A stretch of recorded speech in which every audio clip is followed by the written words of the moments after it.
Bayangkan ini, pagi yang hening, cahaya matahari menyelinap malu-malu di balik tirai, dan di tanganmu, secangkir kopi hangat mengepul dengan aroma yang menembus kesadaran. Sebelum kata-kata pertama diucapkan, sebelum dunia benar-benar terbangun, ada momen suci antara kamu dan secangkir kopi itu. Tapi, apakah kamu pernah bertanya, apa sebenarnya yang sedang kamu teguk? Apakah hanya cairan hitam penunda kantuk, ataukah ada sesuatu yang jauh lebih dalam tersembunyi dalam kepulan aromanya? Kopi, minuman gelap dan misterius, telah menemani pagi kita, perbincangan kita, bahkan saat-saat refleksi diri yang paling sunyi. Ia telah menjadi topik yang populer di semua lapisan masyarakat, dari zaman kuno hingga zaman digital seperti hari ini. Namun, jauh di balik kepopulerannya sebagai stimulan, tersembunyi lapisan makna yang melintasi batas dunia fisik dan merambat masuk ke dalam ranah spiritual, budaya, bahkan metafisik. Kita sering mengatakan bahwa kopi membangunkan pikiran, tapi hanya sedikit yang menyadari bahwa kopi juga bisa membangkitkan kesadaran, mengaduk jiwa yang tertidur, dan menjadi pintu gerbang menuju dimensi kontemplasi. Ia telah memicu revolusi, menginspirasi karya filsafat besar, menantang tradisi lama, dan bahkan menjadi bahan perdebatan dalam ruang-ruang spiritual terdalam. Sejak penemuannya, kopi telah dipandang sebagai eliksir ilahi dan juga sebagai ancaman laten, menjadi simbol pemberontakan sekaligus kekuatan pendorong perubahan sosial. Sejarahnya bukan sekadar kisah tentang minuman, tetapi perjalanan panjang penuh misteri, kontroversi, dan peristiwa tak terduga yang membentuk dunia seperti yang kita kenal hari ini. Ia melintasi benua, budaya, dan kesadaran, menghubungkan pikiran manusia dengan energi semesta dalam cara yang tak kasat mata namun begitu terasa. Mari kita menyelami asal-usul kopi, menelusuri perjalanannya yang penuh teka-teki menuju manusia, dan bagaimana pengaruhnya menyebar dari kuil suci para mistikus sufi ke kedai-kedai kopi ramai di Eropa, hingga ke ruang-ruang sunyi di mana kita merenung tentang hidup dan makna keberadaan. Di saat yang sama, kita akan menyaksikan bagaimana kopi tidak hanya memengaruhi energi dan kesadaran kita, tetapi juga menjadi cermin dari hubungan kita dengan dunia dan diri sejati. Untuk memahami pentingnya kopi, kita harus kembali ke akar-akar mistisnya. Banyak legenda mengatakan bahwa di pegunungan liar Ethiopia, seorang penggembala kambing bernama Kaldi memperhatikan tingkah laku aneh dari ternaknya setelah memakan buah merah terang dari semak tertentu. Kambing-kambing itu menjadi gelisah, penuh energi, bahkan ada yang konon berdiri di atas dua kaki dan menari dalam euforia liar. Kaldi penasaran, membawa buah tersebut ke sebuah biara. Di sana, para biksu menemukan bahwa minuman dari biji buah itu membantu mereka tetap terjaga sepanjang malam dalam doa dan laku spiritual. Maka, dimulailah kisah kopi sebagai minuman yang melampaui sekadar kenikmatan, yang menjadi penopang kesadaran. Seiring waktu, kopi menyebar ke dunia Islam dan menjadi bagian penting dalam tradisi sufi. Para sufi, para pencari hakikat Tuhan, menggunakan kopi sebagai sahabat dalam zikir dan meditasinya. Mereka percaya bahwa kopi merangsang pikiran dan membuka jalan menuju kesadaran yang lebih tinggi, membantu mereka melampaui batas indera dan masuk ke dalam samudera keheningan batin. Dalam tradisi ini, kopi bukan sekadar minuman. Ia adalah jembatan antara dunia jasmani dan ilahi, antara tubuh yang fana dan jiwa yang kekal. Namun, seperti cahaya yang menimbulkan bayangan, semakin kopi populer, semakin ia juga menimbulkan ketakutan di kalangan otoritas politik dan agama. Di abad ke-10, dalam Kekaisaran Ottoman, kedai kopi mulai muncul sebagai ruang-ruang diskusi intelektual yang menggairahkan. Di sana, orang-orang dari berbagai latar belakang berdiskusi, berdebat, dan mempertanyakan tatanan lama. Kekhawatiran pun muncul. Kopi dianggap bisa memicu kerusuhan sosial karena membangkitkan kesadaran kritis. Akibatnya, larangan diberlakukan di beberapa tempat, termasuk di kota suci Mekah. Tapi seperti semua gagasan yang kuat, kopi tidak bisa dibungkam. Ia tetap mengalir, menembus batasan, seperti sungai spiritual yang mencari jalannya ke laut kesadaran kolektif. Tak lama kemudian, kopi menyebar ke Eropa melalui pelabuhan-pelabuhan dagang seperti Venesia. Awalnya ia disambut dengan curiga. Beberapa pendeta bahkan menyebutnya sebagai minuman iblis karena efeknya yang menggugah pikiran dan berbeda dari anggur suci. Tapi ketika Paus Clement VIII mencicipinya, ia menyatakan bahwa kopi terlalu nikmat untuk diserahkan kepada iblis. Maka, kopi pun diterima secara resmi dan kedai kopi mulai bermunculan di seluruh Eropa. Disinilah kopi mulai memainkan peran barunya sebagai katalis revolusi intelektual. Dari jalanan London hingga Boulevard Paris, dari kedai sederhana di Wina hingga ruang diskusi di Berlin, kopi menjadi bahan bakar pikiran bebas. Ia membangunkan para filsuf, menginspirasi seniman, dan menjadi penggerak perubahan politik. Di Paris abad ke-17, kopi dianggap sebagai darah kehidupan era pencerahan. Voltaire, Rousseau, dan Diderot, mereka semua menciptakan gagasan besar sambil menyeruput kopi. Di Inggris, muncul konsep menarik. Universitas seharga 1 koin. Siapapun bisa masuk ke kedai kopi, membeli segelas kopi, dan langsung tenggelam dalam diskusi tentang filsafat, sains, dan sastra. Disinilah terlihat bahwa kopi telah menjadi ruang demokratis untuk pencerahan. Tapi yang lebih penting, kopi telah berubah menjadi simbol pencarian kebenaran, bukan hanya dalam dunia intelektual, tetapi juga spiritual. Lalu, apa yang sebenarnya membuat kopi begitu kuat?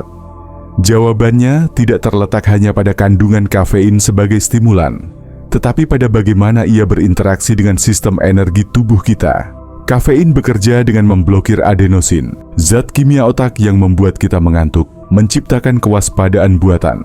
Tapi dalam pandangan spiritual, efek ini lebih kompleks. Banyak tradisi mistik percaya bahwa energi kehidupan disebut prana, chi atau ether, mengalir secara alami dan harmoni dalam tubuh.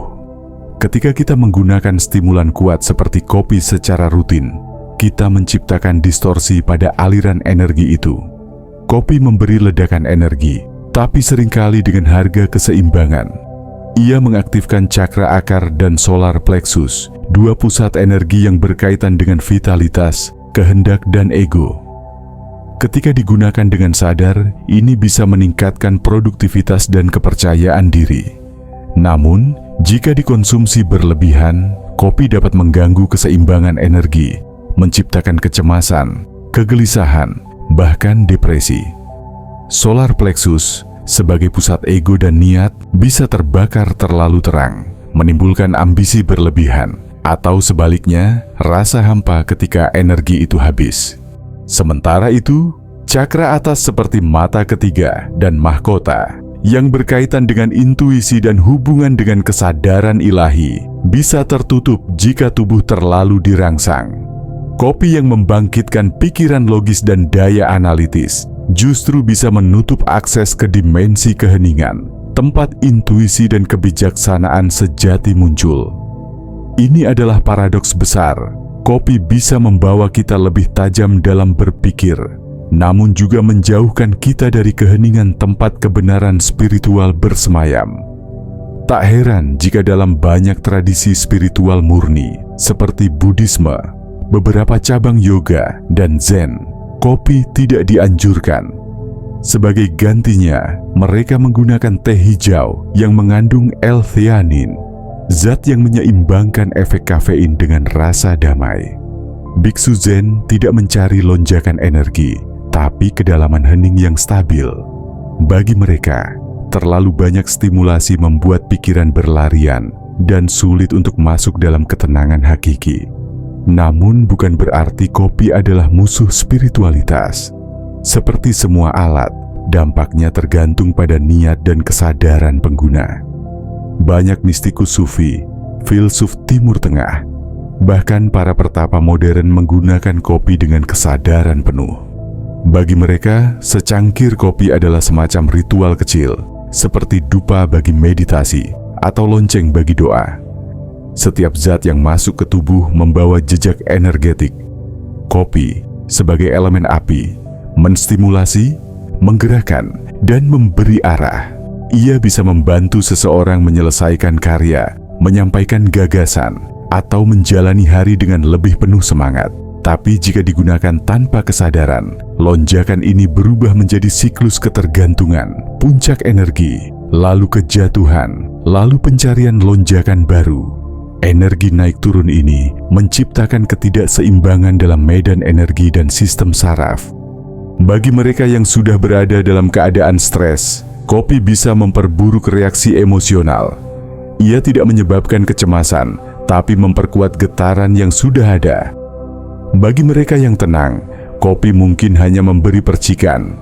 Tapi bagi yang pikirannya sudah bising, kopi bisa menggelegar seperti genderang di tengah keheningan. Maka, penting untuk menyikapi kopi dengan kesadaran. Minum kopi bukan sekadar rutinitas pagi, tapi bisa menjadi momen reflektif, kesempatan untuk merasakan, menyadari, dan menghormati tubuh, serta energi yang bekerja di balik secangkir cairan hangat. Beberapa cara untuk menjaga keseimbangan antara kenikmatan dan spiritualitas adalah dengan minum kopi hanya saat benar-benar dibutuhkan, tidak menjadikannya kebiasaan kompulsif. Menggabungkannya dengan praktik penyeimbang seperti meditasi atau pernapasan dalam juga dapat membantu.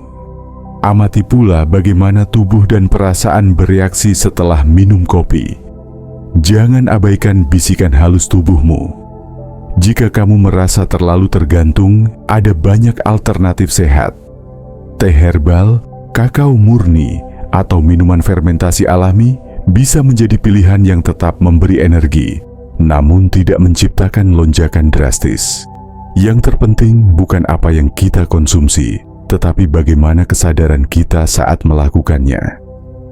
Kopi bukanlah hal baik atau buruk, ia adalah simbol kekuatan netral yang menyesuaikan dirinya dengan energi dan niat kita. Dalam dunia modern yang serba cepat, di mana koneksi dengan diri sejati sering terputus, kopi bisa menjadi momen penyambung kembali. Kedai kopi bisa menjadi ruang perlindungan spiritual, bukan hanya tempat komersial. Di sanalah kita bisa membaca, merenung, menulis, dan bahkan menyadari keberadaan kita di dunia ini. Secangkir kopi bisa menjadi jembatan antara yang nyata dan gaib, antara yang logis dan yang mistis. Di tangannya, kopi memegang kekuatan untuk membangun, menghancurkan, menginspirasi, atau menenggelamkan, tergantung pada kesadaran peminumnya. Dan di saat kamu menyeruput kopi esok pagi, berhentilah sejenak. Rasakan uapnya menyentuh kulitmu, aromanya menyusup ke ruang batinmu. Renungkan, apa yang kamu cari dalam cangkir itu? Apakah sekadar energi untuk bertahan hidup? Ataukah percikan cahaya untuk kembali terhubung dengan jiwamu? Kopi lebih dari sekadar minuman. Ia adalah doa tak terucap, pemantik kesadaran, dan jendela menuju ruang terdalam dari keberadaan. Setiap tegukan adalah pilihan sadar. Biarlah kopi tidak hanya menjadi penghilang kantuk, tapi pintu masuk menuju kedalaman diri. Dan kini, saat kamu memahami sejarah tersembunyi dan dampak spiritual kopi, pertanyaan sejatinya adalah, apa hubunganmu dengan secangkir kopi? Apakah kamu minum untuk terbangun secara fisik atau untuk tersadar secara spiritual? Karena dalam sunyi pagi dan aroma kopi yang naik ke langit, barangkali Tuhan sedang berbicara. Jika perjalanan ini memberi secercah cahaya dalam hatimu, atau membuka pintu kesadaran baru tentang hal-hal yang sering kita anggap biasa, maka izinkan kami terus menyertainya.